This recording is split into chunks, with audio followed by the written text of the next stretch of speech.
কোনো মুসলমানের আকীদায় যদি সমস্যা থাকে, অর্থাৎ কবর, মাজার, পীরের উপর দৃঢ় বিশ্বাস করে যে এগুলো থেকে দুনিয়া ও আখিরাতের কল্যাণ কামনা করে, আল্লাহ রাসূল সাল্লাল্লাহু আলাইহি ওয়াসাল্লাম প্রতি ভ্রান্ত ধারণা পোষণ করে, এ ধরনের ব্যক্তিদের পার্থিব সাহায্য সহযোগিতা করার বিধান কি, আর এ ধরনের ব্যক্তিদের সাথে সম্পর্ক কেমন হওয়া উচিত?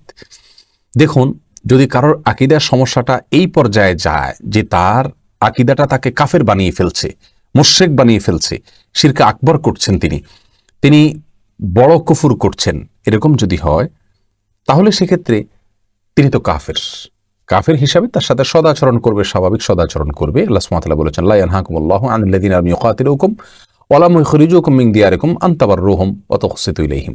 অমুসলিমদের মধ্য থেকে যারা তোমাদের মাতৃভূমি থেকে বের করে দিচ্ছে না, তোমাদের প্রতি জুলুম করছে না, তোমাদের হত্যা করছে না, তাদেরকে তোমরা সদাচরণ করতে তাদের সাথে আল্লাহ তাআলা বারণ করেন না, নিষেধ করেন না। অতএব সেই হিসাবে তার সাথে সদাচরণ করা যেতেই পারে, কিন্তু অন্তরঙ্গ বন্ধু হিসাবে তাকে গ্রহণ করার কোনো সুযোগ নেই। আর যদি বিদআতটা সেই পর্যায়ের না হয় তাহলে সেক্ষেত্রে এর ফলে সে ইসলাম থেকে যেহেতু খারিজ না, বিধায় ইনশাআল্লাহ বিইذনিল্লাহ এটাতে কোনো অসুবিধা হবে না। বলতে তার সাথে সাধারণ সম্পর্ক রাখতে পারবেন, তবে তাকে তার বিদআত যেহেতু করছেন সেই জন্য তাকে সম্মান করলে সেটা আবার গুনাহের কারণ হবে।